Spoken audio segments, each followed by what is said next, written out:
வாழ்க வளமுடன். Voice of காஞ்சி நேயர் அனைவருக்கும் இனிய மாலை வணக்கம். இன்றைக்கி தை மாதம் அப்படின்னாலே அம்பாள் தைவெள்ளிக்கிழமை, தைப்பூசம் இதெல்லாம் விசேஷம். திருமியச்சூர் லலிதாம்பாள் கோயிலை பற்றி ஒரு சில தகவலை இன்றைக்கி இதெல்லாம் பார்க்கலாம். திருமியச்சூர் லலிதாம்பாள் கோயிலுங்கிறது ஸ்ரீ லலிதா சகசரநாமத்துக்கு ரொம்ப பேர் போனது. அங்கே இருக்கிற அம்பாள் காலில் கொலுசு போட்டுருப்பா. இது உங்கள் எல்லாருக்குமே தெரிஞ்சிருக்கும்.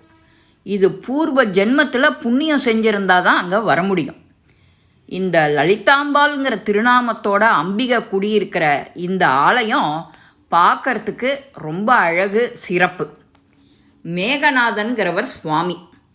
சூரியன் அந்த ரதத்தினை செலுத்துகிற அருணன் அங்கஹீனம் கொண்டவன், அதாவது உடம்பில் ஒரு குறை. அவனுக்கு திருக்கைலாயத்துக்கு போய் சிவனடியாரை தரிசிக்கணும், இதுதான் அவனுடைய ஆசை. ஆனால் சூரியன்கிட்ட அனுமதி கேட்குறதுக்கு மறுத்ததோட உடற்குறைய சொல்லி ஏளனம் செய்கிறான். சிவபக்தியில் திளைச்சிருந்த அருணனும் மோகினி பெண்ணாக உருவெடுக்கிறான். திருக்கைலாயத்துக்கு போகிறான். அங்கே மோகினியோட அழகில் மயங்குறான் இந்திரன். இதில் உருவானவன் தான் வாலி. இறைவனை தரிசிக்கிறதுக்கு ஆசைப்படுற ஒவ்வொருத்தருக்கும் ஒரு முட்டுக்கட்டை ஏதாவது வரும். அங்கே குறைபாட்டை சுட்டி காட்டி ஏளனம் செய்கிறது மகா பாவம். சூரிய பகவான் இந்த 2 பாவங்களையும் செய்கிறார். திருக்கைலாயத்தில் சிவ தரிசனம் கிடைச்ச மகிழ்ச்சியில் திரும்பி வந்த அருணனும் சூரியனன்கிட்ட விஷயத்த சொல்கிறார். மோகினி பெண்ணா உருவம் மாற போறியா, எங்கே மாறிக்காட்டு அப்படிங்கிறார். மோகினியாக மாறுறான். அவளது அழகில் சூரியனும் மயங்கிடுறான். விளைவு சுக்ரீவன் பிறக்கிறான். தன்னுடைய பக்தனை தடுத்து அவனுடைய ஊனத்தை கிண்டல் செய்ததை சும்மா விடுவாரா சிவன்? சூரியனை சபிக்கிறார். உலகத்துக்கே வெளிச்சம் தந்தவர் இருளடைஞ்சு போகிறார் அந்த சூரியன். 7 மாதம் மேகம் மண்டலத்தில் யானை மீது வச்சு என்னை பூஜிச்சுண்டு வா, அப்புறம்தான் உனக்கு சாபம் தீருங்கிறார். இதை அடுத்து சூரியன் மேகமண்டலத்தில் யானை மீது சிவபார்வதியை வச்சு பூஜை செய்கிறார். 7 மாதம் நிறைவாவதற்கு முன்னேவே அவரோட விமோச்சனம். இவருக்கு சாப விமோச்சனம் கிடைக்கலையே அப்படின்னு பார்வதி கேட்குறா. உரிய காலம் வர வெயிட் பண்ண அப்படிங்கிறா பார்வதிக்கு சிவன் சொல்கிறார். பதறிப்போன சிவனார் ஏற்கனவே கொடுத்த சாபத்தால் தான் சூரியன் இருளில் இருக்கான். இன்னொரு சாபம் கொடுத்தா உலகமே இருளில் தவிக்குமே தேவிக்கிட்ட சொல்கிறார். தேவியோ சாந்தமாக சொல்கிறா, இரு அப்படின்னு உமையவளை அமைதிப்படுத்துகிறார் சிவன். அதற்கான காலமும் வருது. அப்போது சூரியனுக்கு சாப விமோச்சனம் கிடைக்கிறது. அவருடைய திருமுகமும் இந்த உலகமும் பழையபடி அந்த இருளில் இருந்து வெளிச்சத்துக்கு வருது.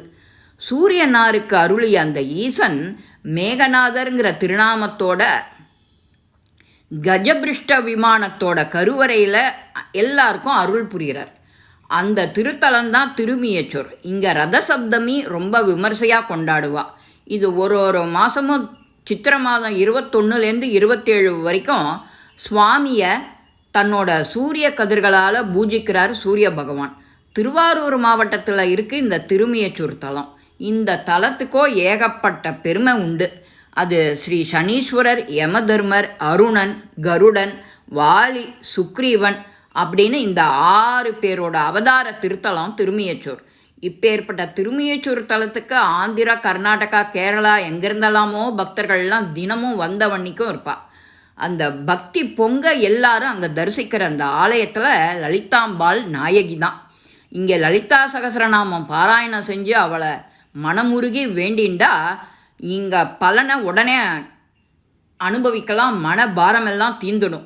அப்பேற்பட்ட சக்தியும் சாநித்தியம் கொண்ட அந்த லலிதாம்பிகை அந்த திருத்தலத்தில் சகசிரநாமம் உருவான திருத்தலம் வேறு.